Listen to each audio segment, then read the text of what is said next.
கட்டி புறப்பட்டு வர்றாராம் பொழுதோடு கதை கிணறு அடர்ந்த மலை காடு அது ராக்கருக்கு வீடு பழம் மோதிரும் சொல்ல நான் பார்க்க போற மேல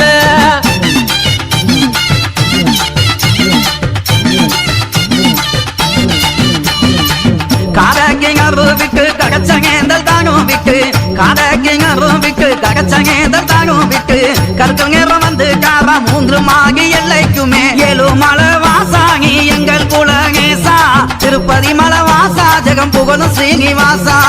மூன்று நல்ல மாவடியில் முகுந்தனுமே தங்கி இருந்து மூன்று நல்ல மாவடியில் முகுந்தனுமே தங்கி இருந்து பூஜைகள் தான் முடித்து புறப்பட்டாராம் புதூருக்கு அடர்ந்த மலை காடு அது ராக்கருக்கு வீடு பழம் மோதிரும் சொல்ல